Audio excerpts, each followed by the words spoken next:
ბერლინში ეს უბანი ძალიან ლამაზია თავისი სიმწვანის გამო. არა უბრალოდ ქუჩის ხეების, არამედ განსაკუთრებული ხეების წყალობით. რაც ძალიან იშვიათობაა, ჩვენ გვაქვს აქ იფანის ხეების გამზირი ფეხით მოსიარულეთათვის. ბერლინის პანკოვში მსგავსი რამ სხვაგან არ არის. მალე აქაც არ იქნება, რადგან მეზობლად სკოლა შენდება.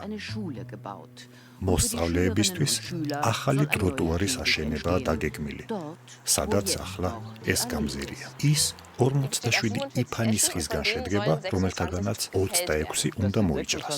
ეს 26 ჯანსაღი იფანის ხეა, რომლებსაც ექსპერტების მოსაზრებით კიდევ 30 წელი შეუძლიათ იხარონ. ბერლინში გვალვის მესამე წელია. მარტში კვადრატულ მეტრზე მხოლოდ 2 ლიტრა წვიმა მოვიდა. ეს ძალიან ცოტა. ხეები წყურვილით კვდებიან. თუ ჯამთელი ხეები ჯერ კიდევ გვაქვს, ისინი უნდა შევინარჩუნოთ. მაგრამ აქ ხეების ერთი რიგი უნდა მოიჭრას. პანკოვის რაიონულ ოფისს აქ 5 მეტრის სიგანის ტროტუარის გაკეთება სურს. 5 მეტრის სიგანე სისულელეა. რა აზრი აქვს? ჩვენ რა თქმა უნდა წინააღმდეგი ვართ.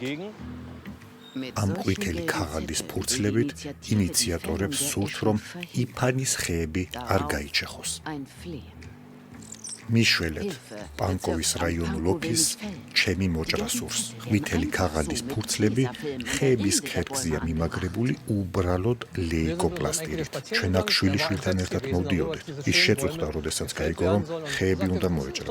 მან თქვა, ეს სიგიჟეა, ჩდებს შეუძლიათ აქ ბუდეების გაკეთება, ისინი ჩრდილს ქმნიან და ის სრულიად დაბნეული იყო, რატო უნდა მოეჭრათ ეს ხეები. რაიონული ოფისიც დაბნეულია. ის იტყობინება, რომ მაცხოვრებლების ინიციატივამ მიიღო გაფრთხილება მცირე დარღვევისთვის 50 ევროს ოდენობის ჯარიმით, რადგან რამდენიმე დაცული ხე დაუდევრობით დაზიანდა ნებართვის გარეშე ფლაერების გაკვეთით. დაცული ხეები, რომლებიც დაზიანებულია წებოვანი ლენტით, მაგრამ რომლებიც უნდა მოიჭრას. აქ რაღაცა შეცდომას უნდა კონდეს ადგილი. თავი მიფეთქდება, როცა ჩემ შვილს უხსნი, რომ ხეები უნდა მოიჭრას, მაგრამ ამის წინააღმდეგ ლეიკოპლასტირით პროტესტი ჯარიმებს იწვევს.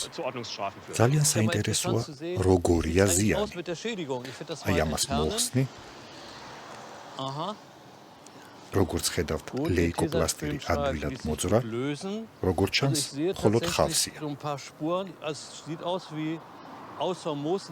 როგორც ჩანს, ხეები დავიხსენით ზიანისგან, მაგრამ მათ მოჭრია. რა თქმა უნდა. დაცული ხეები ასე სასტიკად არ უნდა განადგურდეს. არამედ მხოლოდ ასე. ამის დაფინანსება მდგრადი განვითარების ფონდიდან მოდის. სიტყვები არ მყოფნის. ჩვენ კლიმატური კრიზისის შუაგულში ვართ და როგორ შევძლებთ 20 წელიწადში სტუდენტებს აუხსნათ, თუ რატომ ჭრით ხეებს.